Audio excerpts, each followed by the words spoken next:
I found this on Ganarome. Ganamir. What is it? Well, it's Synthaholics.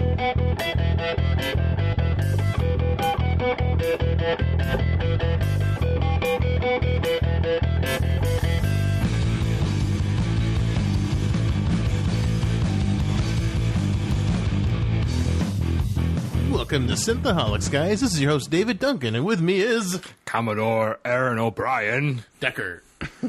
O'Brien. You've got a hyphenated last name. Yeah, I got married. Me and Decker got married. And then you had that, what's his son's name? William Decker? William Decker. Oh, yeah, William Decker. Yep. William T. Decker. That sounds a lot like another name we know. I know. Yeah. Well, welcome to the Synthaholics, and we are talking about the original episode Doomsday, but we wanted just to touch on the new news. And let's tell you who we are first. David... I don't know. Who are we? We are Synthaholics. You can find us at synthaholics.com. If you want to follow us on Twitter, Synthaholic Duo. Me personally is David_J_Duncan. I'm Blackbird 2004 on Twitter. And Guy is GS Davis Art. Yeah. And USS Tamerlan.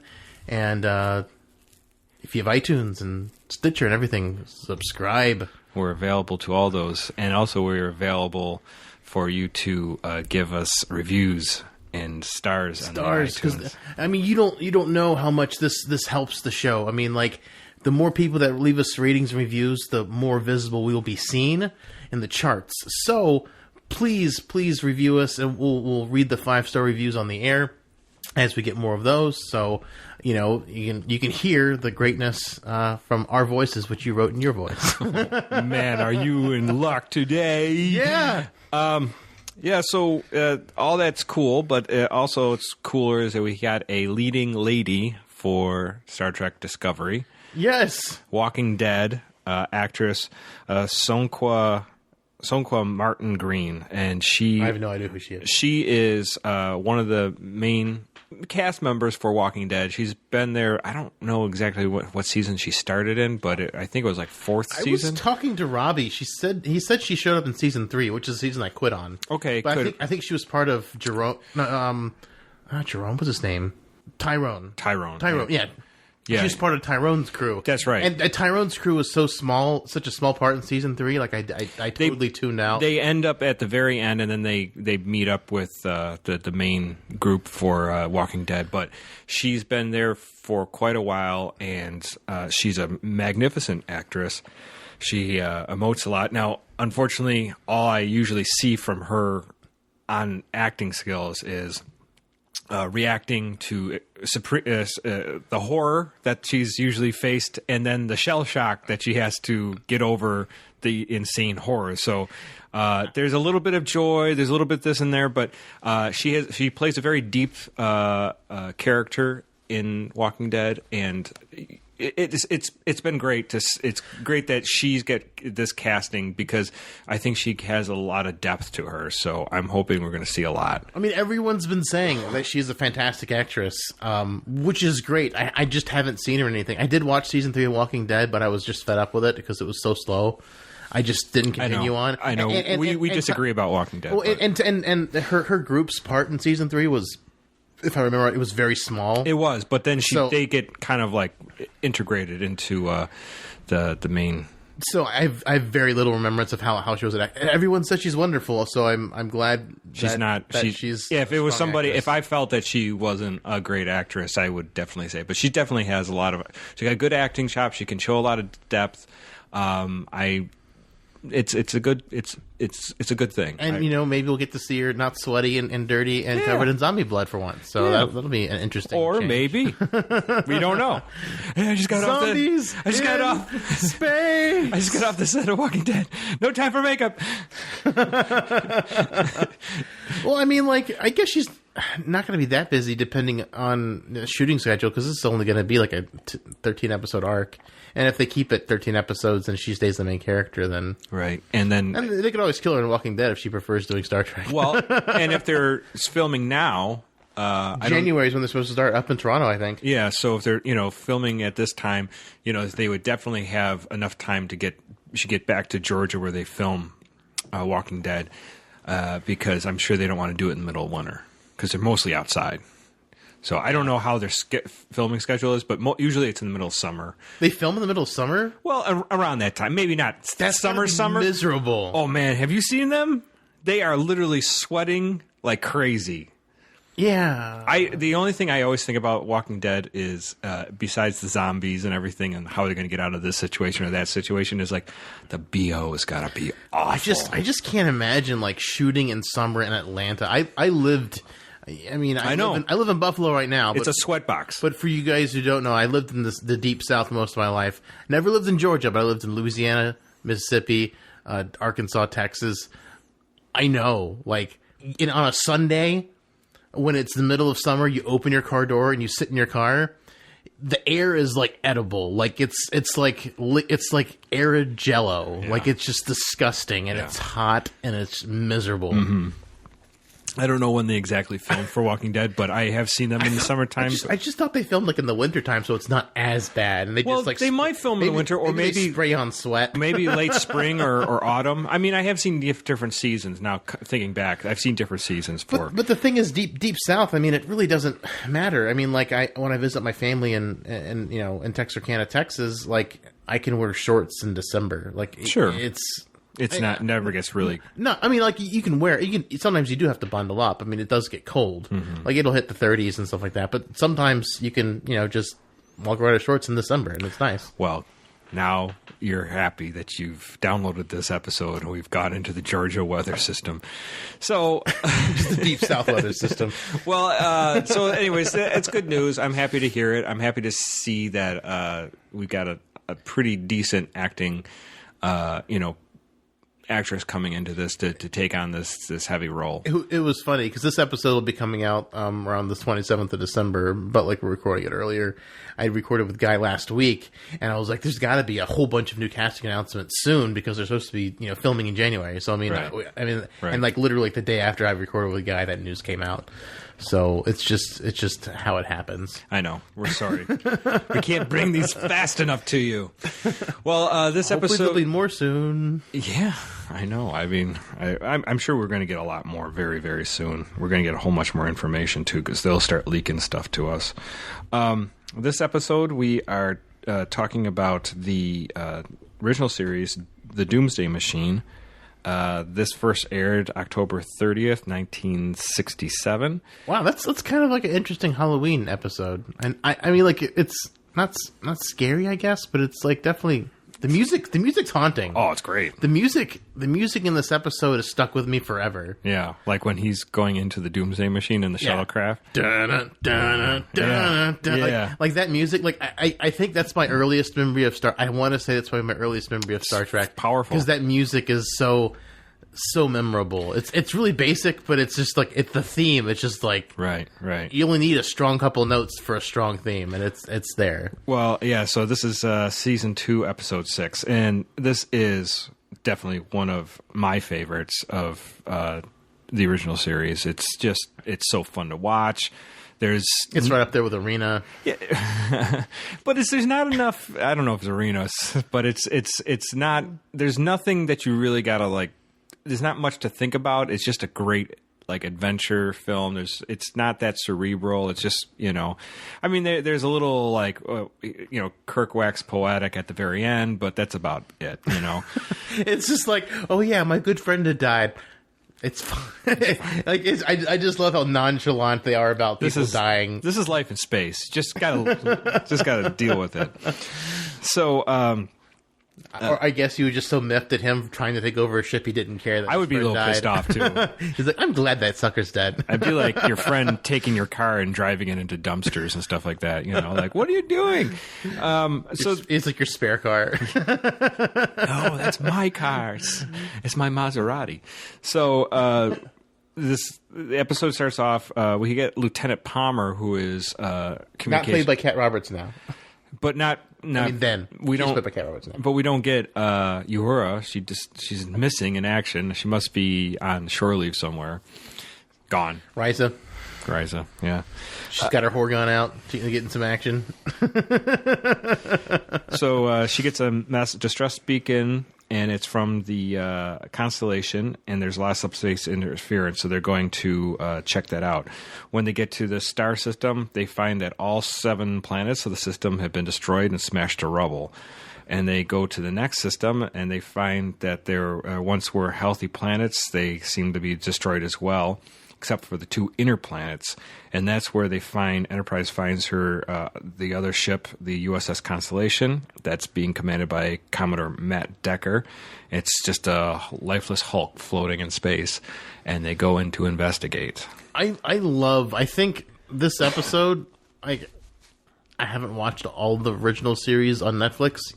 Shame all the way through. Shame on you. I mean, I've seen all the episodes, but I mean, like, I got to imagine this is probably one of the ones that's heaviest on the new CG, as far as for like the redoing the special. I mean, they redid all the special effects, but I mean, this episode is probably one of the more effects heavy episodes of.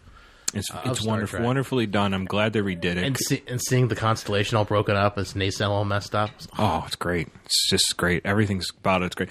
What was great even as a kid with the old effects was that it's suddenly you're like, oh, there are other ships just like the Enterprise, and there's other people in the fleet. I also love how it's like 1017, so it's still the same numbers as 1701. Yeah. So they just messed the numbers around a little bit. I was like. That's how they can. I was just gaga about it. I was like, great. I mean, we do see other.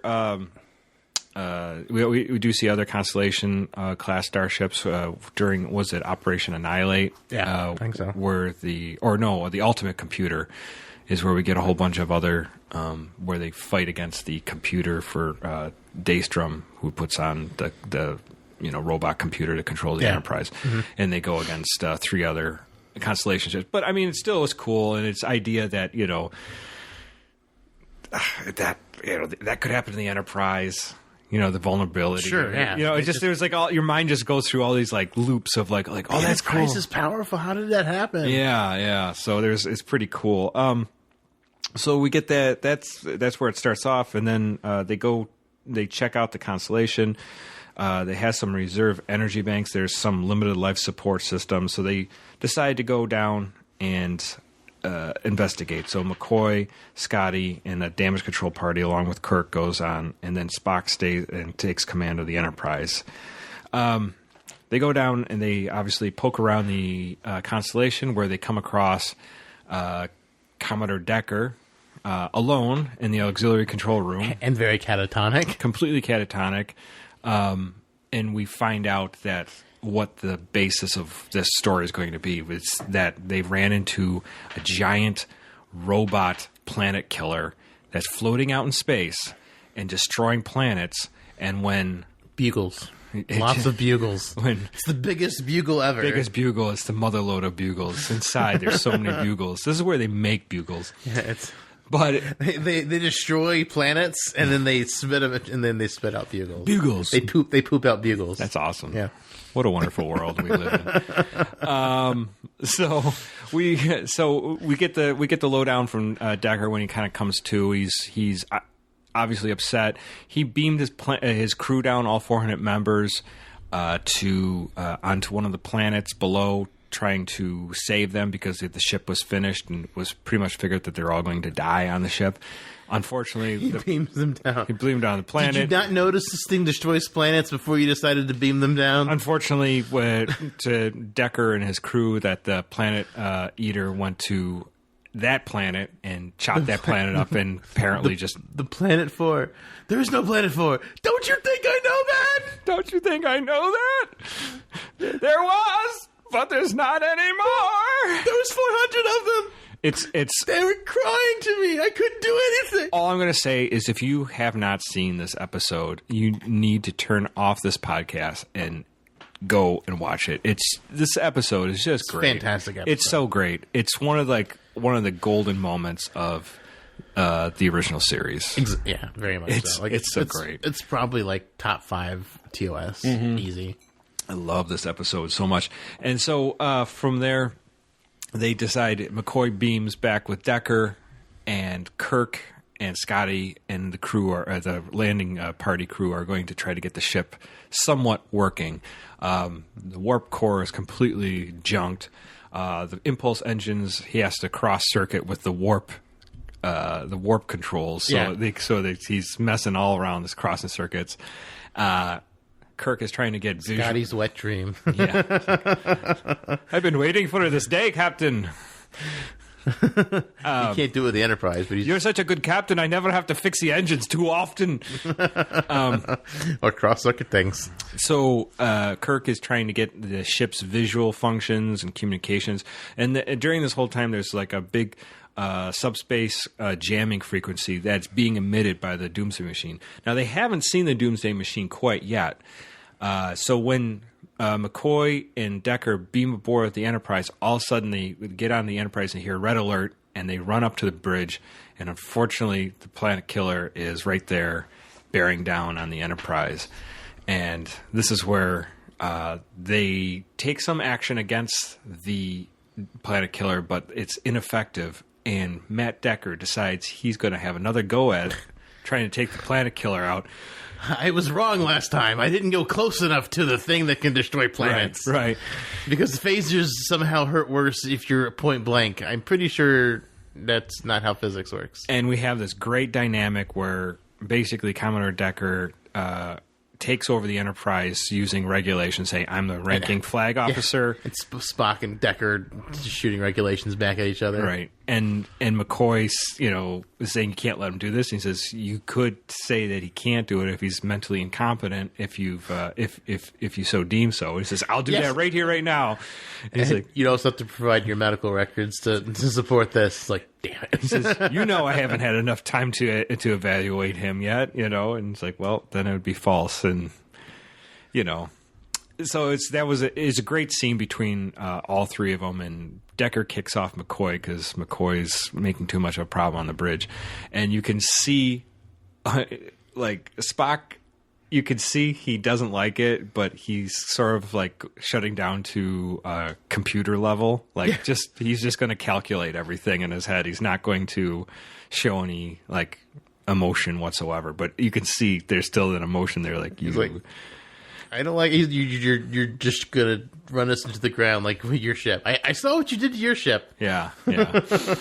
No keys for you. So meanwhile, back on the Constellation, Kirk and Scott is an engineer. Yeah, I don't think Kirk ever does anything technical ever. Well, we do see it. No, we see him here and there. He gets under the council and does a little this and that. But I see he's done it with Spock a couple times. Like, you need to fix that. But I don't think Spock, he's like, just fix it. Jeez. I don't think he's been like super hands on with it until this. No, episode. not too often. But he is the captain, so he's got a lot of people to do that for him. But so he's down there. He's getting his hands dirty, and they get the view screen working, and he sees that the Enterprise is engaging with the Doomsday Machine, and he's like, what is going on? Like, how is this happening? Like, Enterprise, come in! Enterprise, come in now! Unfortunately, he can't get through. Even Yeoman Rand, please, anybody answer me at this point. Yeah.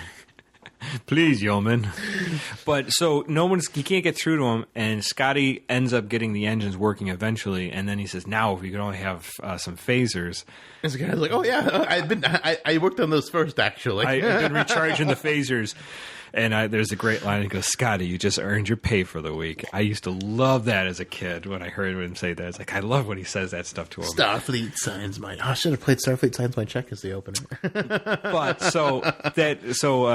they take a couple shots at the Doomsday Machine. The Doomsday Machine starts bearing down on the Constellation. He says, now that's great, Scotty. Now let's get us out of here, because they're basically coming right after the Doomsday Machine is coming at the Constellation, and then the Enterprise comes back and starts firing at it. So it weakens it enough to need to nom on some more planets. So yeah. Kirk is safe and Decker's and it veer safe. Off to another planet, and they discover that the trajectory of the Doomsday Machine is actually going into the heart of the most populated area of the Federation space.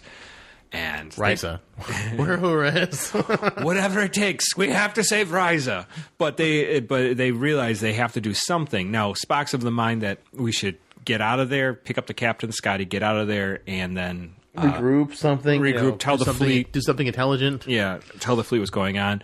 Of course, Decker, who's now taking command of the Enterprise, just says, we got to take more shots at this. We got to really take this thing out. This hole is impenetrable. Would you not know? How do you not understand impenetrable? He doesn't get it. You know, he thinks that if he has the constellation... I've never had a problem with women. I can penetrate anything. Oh, jeez. Man, that guy's in trouble. So Decker basically does not want to hear anything that Spock has to say. At the same time, Kirk and crew, they're trying to get the ship... they got the ship basically running, but they want to get contact back to the Enterprise, and they want to get that kind of like what's going on. Because Decker keeps engaging with the planet. And Kirk's like, don't mess up my ship. Planet. It's mine. I have to mess it up, not you. Right. Well, so when they finally do get through, Kirk's like, so you're the jackass who's been attacking that thing? You know, I was like, what are you, out of your mind?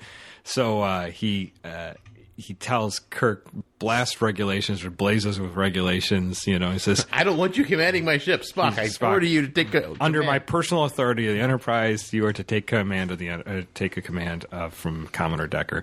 And so Decker, you wouldn't dare. Oh, it's a great scene where he kicks basically Decker out of the captain's seat.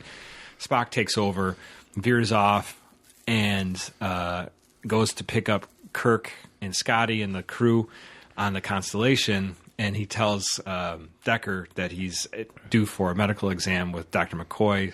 Decker goes down and jumps one of his guards. He jumps the red shirt.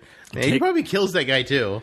He beat the crap out of that red shirt, and then he goes and jumps into the shuttle bay, steals the shuttlecraft, and is taking off to destroy the planet killer in the shuttlecraft because that's going to work. Because shuttlecraft are the most powerful weapons in the entire universe. So obviously Sulu alerts Spock that this has been happening. Why is there no security? Why are there no safeguards on shuttle bays? Like, this happens in original series. This happens all the time. They're always stealing shuttlecrafts. In Next Generation. They beam down. Like, a kid. Like, there's a couple times, like, I think when Wesley's going to the Starfleet Academy test or something, one of his friends, who's also a kid, steals a shuttlecraft. Yeah. Why is it so easy to take a shuttlecraft off? How do you have authority to open the doors? I imagine they have some kind of hack, and when they find out... But it's like, Sulu goes to Spock, goes, Mr. Spock, somebody's...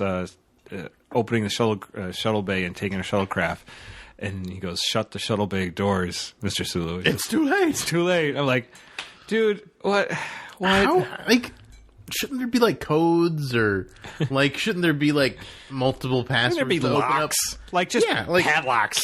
Because, I mean, that's an extreme vulnerability. Yeah. Because the shuttle bay door on the Enterprise is huge. Happens all the time. It's huge. And I'll only say that maybe Decker has like some like great super code that he can like just... Sure. I mean, I guess it's a little bit more realistic that Decker could do it. He is a Commodore. He outranks Captain Kirk. Sure. I mean, I guess I can see how Commodore... But it keeps happening. Like, it seems like there should be like ship-specific lockouts for... There's a whole... And only senior staff should know how to open the shuttle bay doors. There's a whole Starfleet lobby trying to get more security for the shuttle bay doors on starships. Because, like, I mean, I'm surprised there hasn't been, Has this happened to you? Has somebody got on your ship and stolen a shuttlecraft? Stolen a shuttlecraft? Oh, I mean, they should. I mean, like... As easy it is to take a shuttlecraft and leave, I'm surprised there haven't been more Star Trek episodes about people like secretly landing on the shuttle bay to try to take over the Enterprise. Yeah, because I mean, if they can just have one guy on the inside who can just open up the doors, you could easily invade the Enterprise. Seems like it happened all the time in Archer's Enterprise. Seems like people are always getting on the ship somehow. They're just like, we're on the ship. Like, how did you get on the damn ship? Well, it's, they were, I don't know, I guess they just had a bunch of hatches that just said, twist to open. Yeah. No computer console to lock the door. just twist to open. Just like a submarine. Yeah, exactly. Like wheel. Just a big wheel. Pressurized door. So, so anyways, Decker takes off with the shuttlecraft. Kirk and Spock are begging him to come back, but he says, I'm going to fly the shuttlecraft right down its throat. Yeah, he's going to ram it right down its throat and kill himself and blow up the planet killer. Kirk pleads with him, don't do this, and there's a great sequence where Decker is flying into the mouth of the planet killer. He is like the king of overacting. He is very overacting, and... Like... I guess he's trying to sell it, and I guess it's a product of the 60s, but at the same time, he's definitely overacting. But it's also, I love it. It's also not bad. It's not bad. It's doable because you're like he's a pro at overacting. He's overacting, but he's doing it in such a way where it works. Well, not only that, but so he's flying into this thing, and he's like got this like. I mean, you think about it. If you're going to fly into your death, like what kind of like balls of steel do you need? I've got balls of steel. I mean, really. Balls. I mean, you're flying into your own death into this big fiery mouth of this planet killer, and how do you keep yourself from not like? I don't know. It's pretty crazy if you think about it. You're going to die. He is not fit for duty. You are not fit for duty. But he is totally committed to taking that thing down. Yeah, for sure. Like, he's not messing around. Well, he goes in, and obviously the shuttlecraft is destroyed. But Sulu notes with Spock that, hey, it didn't seem to do any damage. It flinched. But it definitely saw some power shortage after that happened. And Spock double checks his work because Spock always has to double check the work. He did the math. Like, yep, you're right. You're right. It's negligible, but it did hurt a little bit. So, meanwhile, Enterprise is picking up Scotty and the landing party on the Constellation. Kirk asks Scotty to stay behind, and he gets inspired by Decker's last actions, and what he decides to do is he has the impulse engines wired to explode. Scotty says, I'm barely keeping these things from exploding. It's like these things are made to explode. Yeah, which I thought was hilarious. He's like, it won't take much. He's like, I can barely keep it together now. So he has this button set up that it gets a 30-second delay. He presses the button, and of course, the ship will explode. So what Kirk plans to do is he's going to fly the Constellation into the mouth of the planet killer with a bigger destructive force than just small shuttlecraft. And Scotty does that. He beams aboard the Enterprise. Unfortunately, at the last minute, the transporter starts messing. I love how it shoots up plumes of smoke from each of the different transporter pads. Just to let you know. But it's like, yes, this thing is not working. I almost kind of wish they did it in TNG. There's like giant plumes of smoke that come out. When we don't see a lot of plumes of smoke in TNG, do we? Well, not from the transporter pad anyway. No, yeah, not there. Scotty's trying. He says, "I got to fix." They saved it all for the weird blue aliens with that thing on their chest. They just breathe that smoke. Oh yeah, I forgot about those guys. I kind of wish there was only like two of them. They never showed up again. Maybe they'll be in Star Trek Discovery. Maybe. So maybe our lead will fall in love with one, a female one, and then it'll be weird. Yeah. Who knows? So I can't kiss you. That thing on your chest is like in the way. How do I? Just awkward. It's like in your face. Like how do I engage with you? I'll take it off for you, baby. I'm suffocating. I'm dying. So, getting back on topic, Dave's bizarre sexual fantasies. The Enterprise beams up Scotty. Obviously, Scotty's trying to fix the transporter pad that malfunctioned. And once he does, he says, I don't know how long it's going to hold, but let's get him over as fast as I can. So Kirk starts, Spock tells Kirk, hey, we only got a few minutes. You better get over here as fast as you can. So Kirk starts running towards the planet killer, waiting for the last couple seconds to hit that button so I'll self-destruct. Because it's only a 30-second fuse. 30 seconds. You could have done a minute. Come on, you should have done a little bit longer than 30 seconds, Kirk. So he's flying into it, and once finally he's close enough, he's like, 500 miles away or less. Yeah. He hits the button. It's flying right into the mouth of the planet killer, and he's like, okay, beam me up. And then, again, the transporter room it starts Scotty's got to go to the Jeffries tube and start... He's like, I gotta rig it up, and then it's still blowing. And he gets up there and he's doing it, and I love Spock. It's like, Mr. Scott. It's like, Mr. Scott, try this. It's like, he's offering him engineering advice. He's like, how could it's just hilarious that he's hounding him. He's like, I can't concentrate. But fortunately, Scotty does get the transporter room working for that second. They beam up Kirk at the very last second. the constellation flies into the Doomsday Machine and blows up, and the destructive force of the constellation blowing up within the Doomsday Machine renders the Doomsday Machine basically inert. Mm-hmm. It doesn't destroy; it just kind of floats off into space and is dead. And Kirk basically, like I said at the very end, waxed poetic about the hydrogen bombs.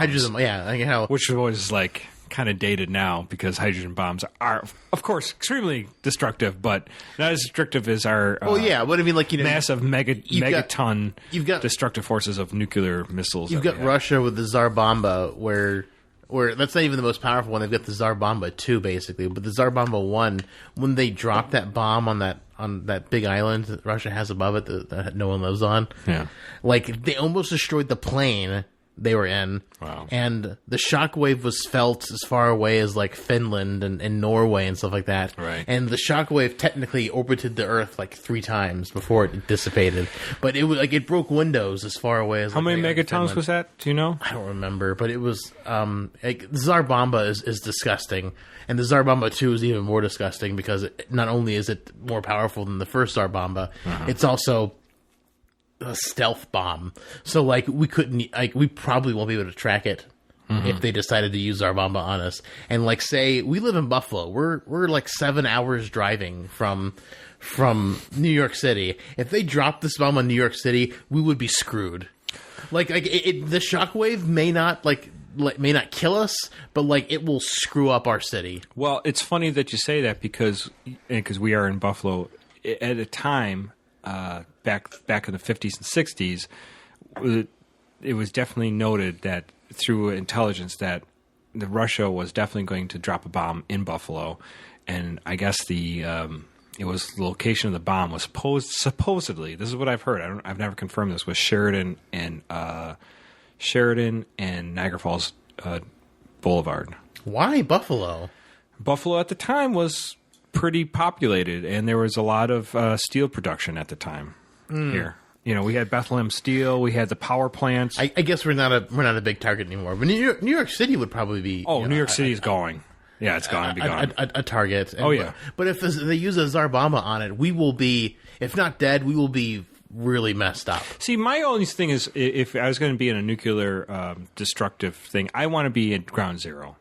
I don't want to go through the fallout. You don't want to be where the aftershock hits you. I just want to be vaporized in like a second, just like a split second, just gone.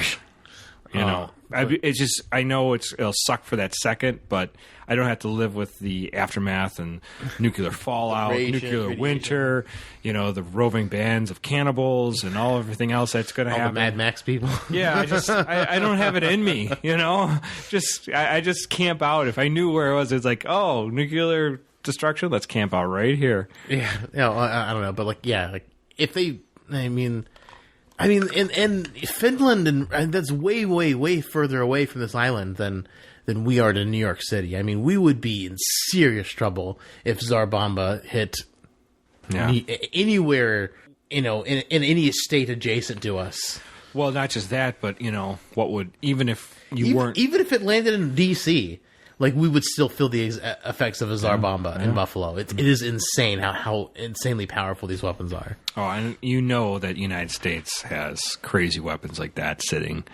Yeah, I don't know if we've got as big as megatons, but we've got enough of them. Between both of us, we can nuke the world dead 6 times over. Right. But it's just Russia can use less bombs doing it. Right. No, for sure. But so, anyways, that's our dark, bleak New Year's, Well, I just wanted to bring up thoughts that, for you guys. We're by the time you get this, we're probably a couple days away from Trump becoming inaugurated as president. Anything can happen. Just be ready. He might build the Planet Eater. The Planet Killer. Oh, the giant Pringle. So not Pringle, the Bugle. Sorry. Before we get even darker. We're going to go darker? Oh, yeah. We're going to go nice and dark here. So what's your thoughts about this episode now that we've kind of recapped the whole thing? It's just such a classic. Could be a movie.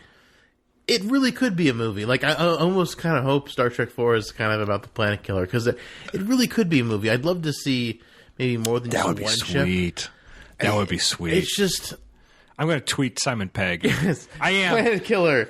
Well, the thing is, like, I've only read a couple Star Trek novels, but there's a novel called Before Dishonor. It involves Spock, Seven of Nine, and the Planet Killer, and the Borg. And this book is fantastic because the Borg come to invade, and they think the Planet Killer can, like, be a good weapon against the Borg. So Seven of Nine and Spock try and go reactivate the Planet Killer because I think they towed it into Federation space. It's like in a it's like in a museum, like next to the original Enterprise. I think a space museum. Like it's insane. It's pretty funny that they just like saved it, and it's the book to me was really funny because at one point the Borg come through and they destroy Pluto, and then someone says, "Oh, that's not a planet anymore." Oh yeah, we reinstituted it as a planet later because the thing is we've deemed Pluto not a planet. Yeah, it's a dwarf planet now. Yeah, it's not a real planet. So like I think it's funny that like even Star Trek they're kind of referencing, "Oh yeah, we redeemed it a planet later on." Right. Like as a joke. I'm like, really? Like it just They threw that in there. I just thought that was funny to have in a book where like, "Oh yeah, Pluto's a planet again," and then the Borg destroy it. So oh well, goodbye Pluto. Well. And then what happens when the Borg assimilates the Planet Killer? So I think I can't remember exactly. For some reason, the Pluto part sticks out to me more than what they did with the Borg. I think they stopped the Borg with the Planet Killer, but then the books. There's 3 books that come directly after it. The Destiny trilogy. Mm-hmm. In the Destiny trilogy, those 3 books deal about the origin of the Borg and the end of the Borg, and it's got Ezri Dax in it. It's got Riker on his ship. It's got Picard on his ship. And it's got Erica Hernandez, the NX-02 captain, the Enterprise. I mean, not the Enterprise, but the Columbia. Oh, from Enterprise. You see her in a couple episodes.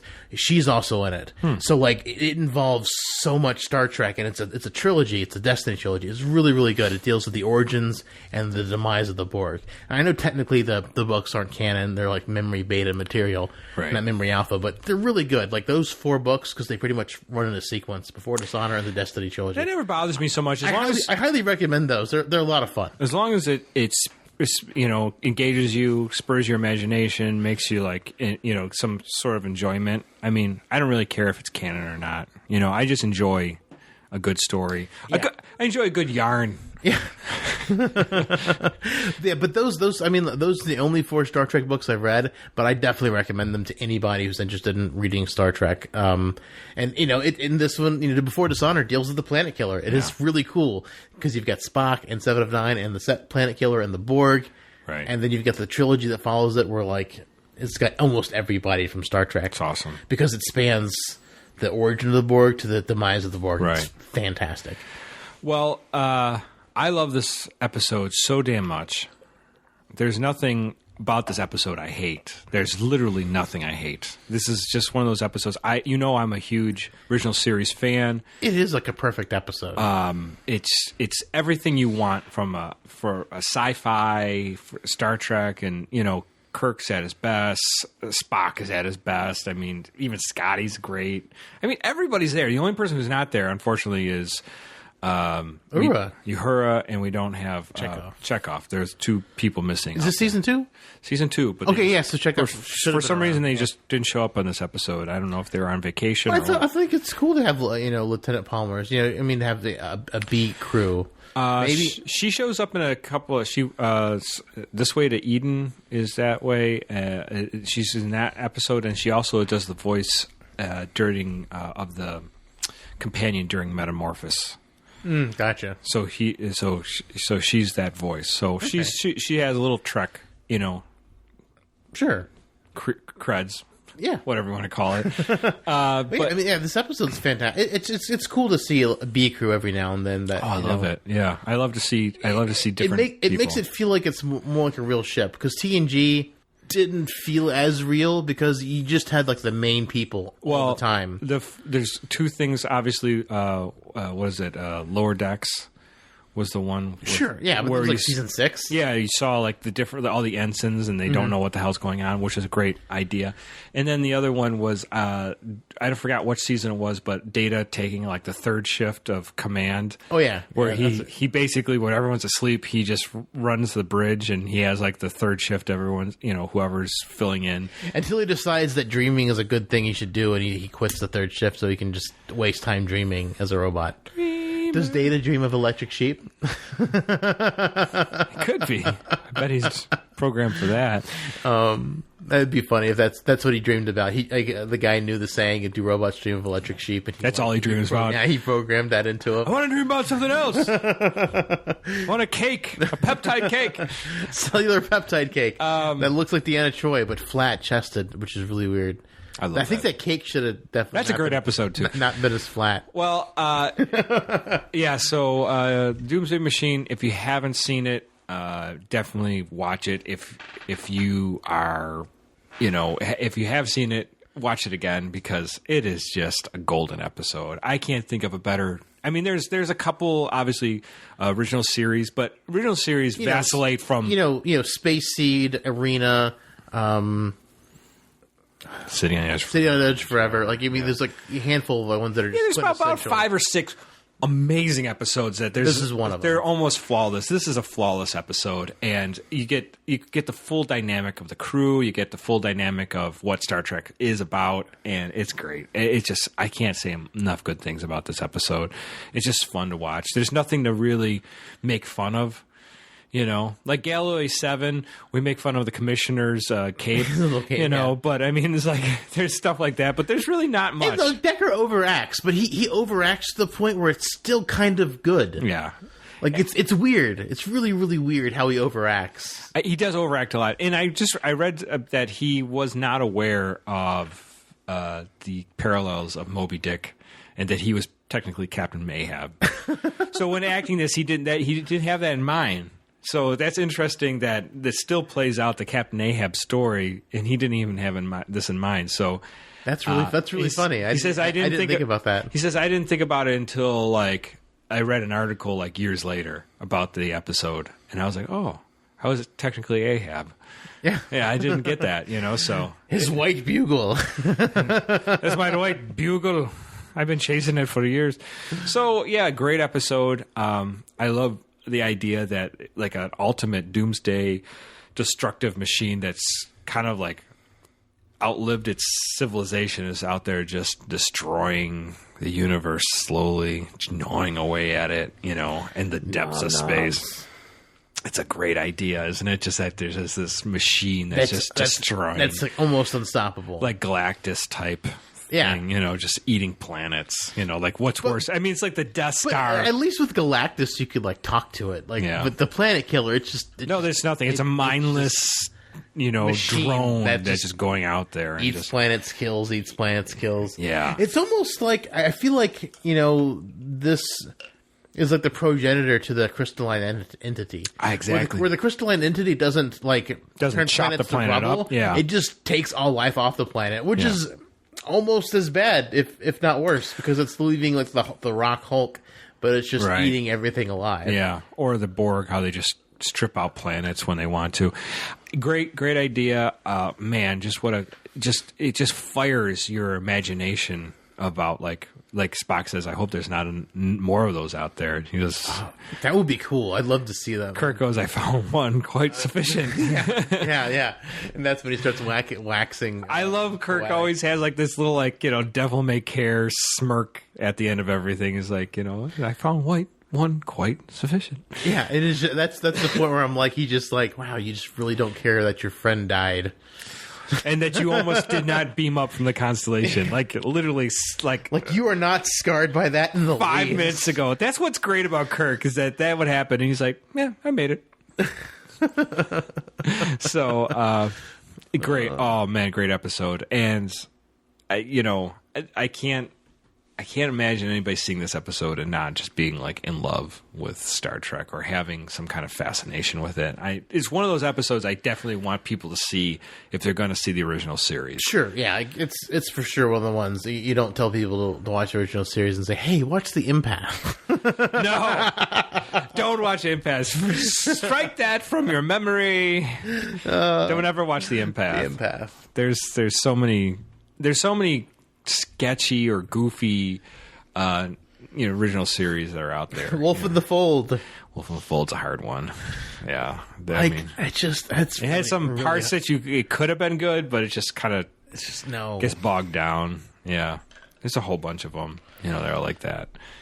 But this episode is not one of them. Oh, this is as perfect as like a 1967 episode of television there possibly could be. So when everyone hears this, we are on the cusp of 2017, or if not, you're already 2017 when you're hearing this. Dave, do you feel a doomsday for our upcoming 2017, or you think we're going to be okay? You see, there's this thing called Murphy's Law, and I'm well familiar with Mr. Murphy. I don't like Mr. Murphy has kicked both our ass all year long. This has been a rough year, 2016. But the thing is, like, I don't want to tempt Murphy by saying it can't get any worse. Please, nobody out there say it can't get worse, because Murphy will be like, hold my beer, and he'll wreck 2017 worse than he wrecked 2016. Yeah. Like, 2016 is a terrible year. I'm reluctant. Like I said, I don't want to say it can't get any worse, because if you say that, it will get worse. So I will tentatively hope that 2017 is a better year, but I will be skeptical. With that said, I'm always optimistic. I try to stay optimistic no matter what. I'm hoping with the new news of Discovery with Martin Green as the leader of the cast, I hope that this is going to be awesome, because she is great. I am scared of our political climate, but I'm not going to get into that, so I'm scared of that. But I can't imagine there'd be any more deaths. I mean, as long as Shatner doesn't die in 2017. And he's coming to Nickel City Con in Buffalo. I know. In May. In May. So we're so excited to be in the same room with him, maybe. Come May. Who knows? Well, that's all it comes down to, is that I'm hoping that 2017 won't suck, but 2016 was not easy. No, for anybody. It was not. I mean, so many great actors died this year, musicians. Like, it's just. I mean, the one good death was Fidel Castro. I mean, we lost that monster. But he died the same day as Ron Glass. So it's weird because like I was reading that the Cuba they found like a possible vaccine for cancer. And I always felt like that, like, is this like civilization? Like, they unlock some kind of, like, like... A great leader has died. We've unlocked an amazing potential. Amazing potential. And then we found out about that, that they unlocked that potential, So it's like, that's the only thing I could think about when I read that article, is like, they possibly might have a vaccine for cancer. If that's even close to true... It's probably tobacco. That would be amazing. That Cuban cigar tobacco is like the cure for cancer. Tobacco cures cancer. Yes. It would be amazing. No, but because I mean, they make it with snakes. I mean, they make anti-venom from the venom. No, right? That's true. So I mean, I think they would be amazing. But people get breast cancer. People get like. Skin cancer. Sure, but but it would still be amazing if it would be interesting if there was somehow Cuban tobacco was like the key to some tie into that. Yeah, but yeah, no, it's just so that's a promising lead in 2017, and we also, like I said, we've got Star Trek Discovery, which I'm excited about, and I think there's a lot of good things on the horizon. I'm still dubious because 2016.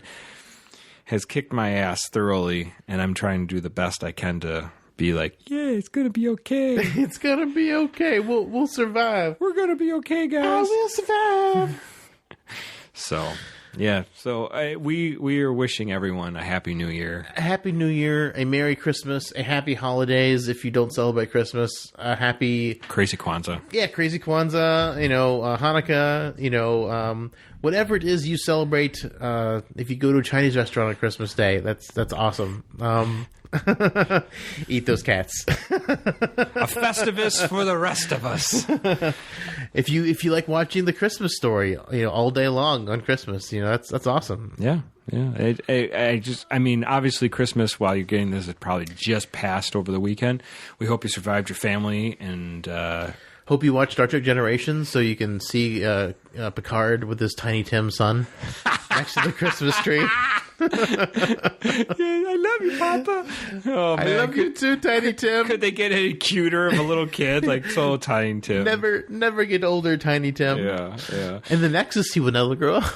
Yeah, stay that age forever in the Nexus. Yeah, great. We hope you had a great time with that. We enjoy having this time that we could get together with you and share Star Trek. Share Star Trek. Share with your friends, Star and your Wars, family, and everything.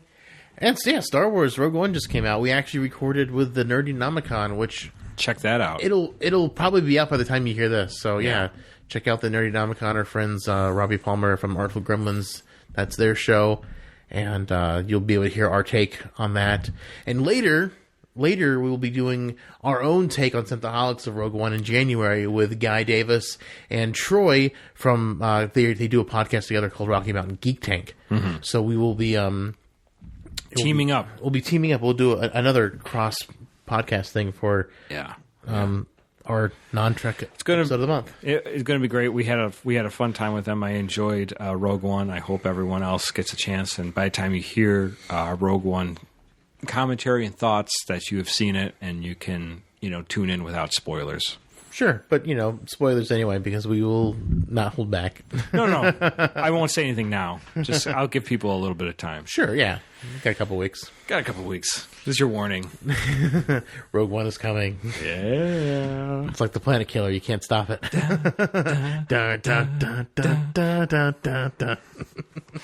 Anyways, anything else we want to add about Doomsday 2017 and anything else?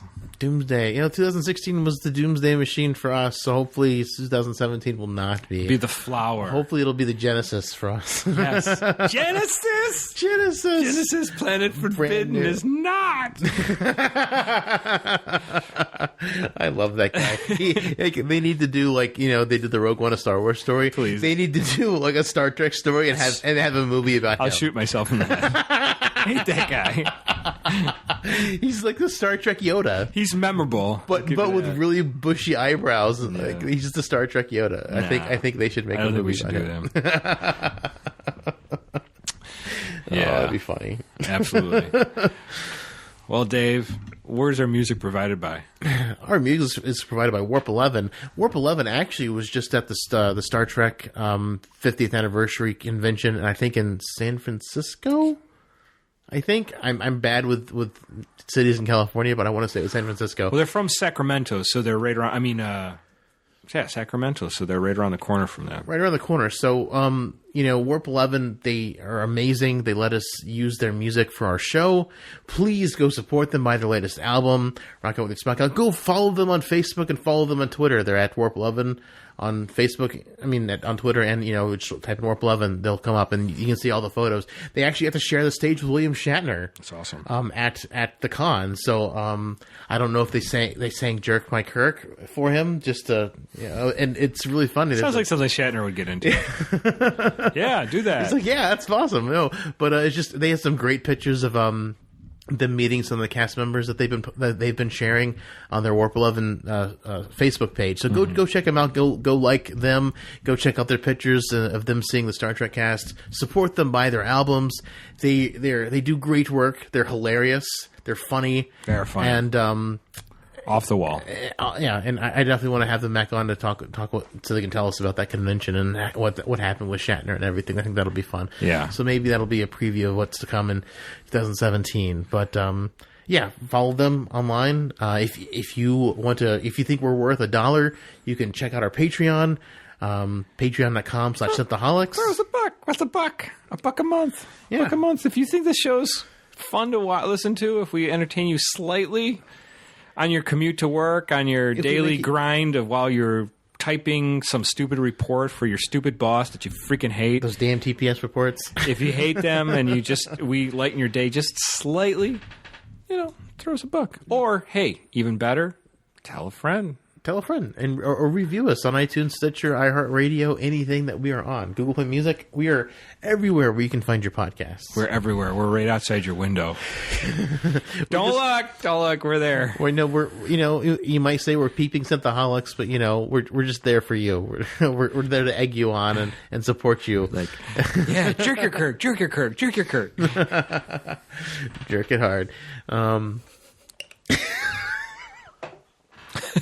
You heard it here first. Jerk it hard. Yeah. But, also, Guy, you can support him at patreon.com/GSDavisArt. Tamberlin's awesome. Witches of Flame is amazing. He's just really getting started with that, so we're getting the whole narrative of like where his characters are coming from. Oh, yeah. So, it's easy. Witches of Flame is brand new, so it's really easy to jump into because he releases basically a panel a week. Yeah, and we're basically 7 pages in, so it's not like you're going to be like have a lot to read. So if you want to pick that up and start reading that, great. Also, he's doing his USS Tamberlin story, which has been doing for years. So it's amazing, ongoing comic featuring a Saladin class destroyer. Yes, amazing, awesome. The USS Tamberlin, so worth checking out. And if you have some money to throw his way, he is an artist. He can use any kind of funds and support. And he is not just an artist he's an artist for a living. That is his livelihood. Yeah. And he is also a podcaster with his own podcast, and he joins us many a times on Synthaholics. So check those out as well. Yeah. So we hope you have a great 2017. We hope your 2016 was better than ours. But we were here for you the whole year. You don't know the pain we've been through, but surgery and all that stuff. Surgery, loss of employment. We were both let go from a job the same day. We'll be having Pete Her on in February to commemorate that with Year of Hell, Part 1 and 2. Year of Hell. To commemorate our... We definitely got to talk about Year of Hell, because we had 2016 was our Year of Hell. Yeah, so, but it started in February, so, we're going to do a Year of Hell for our Year of Hell. Yeah, no, I agree. Yeah. That's when it really started, the shit, it really shit the bed for us. It was getting there, and then it got worse, so... Yeah, that's just when the ball started rolling. That's when the pain really started rolling out on us. The pain!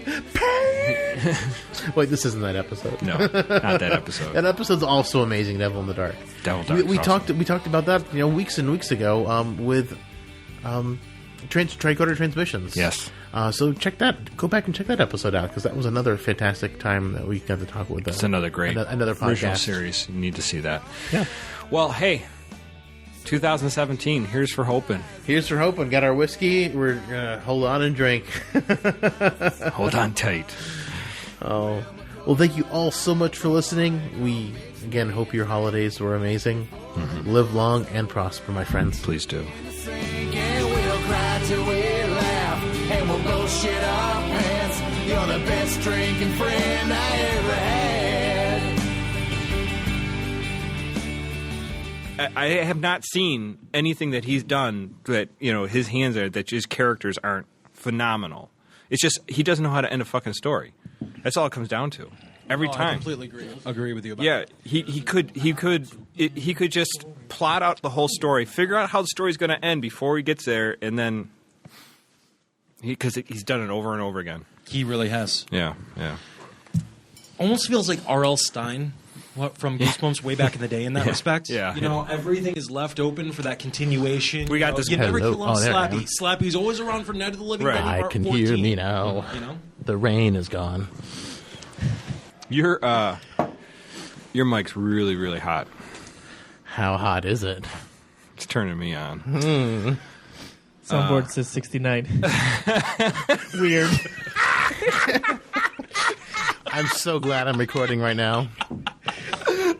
Damn it. Marvelous. Oh, man, that's great. Oh.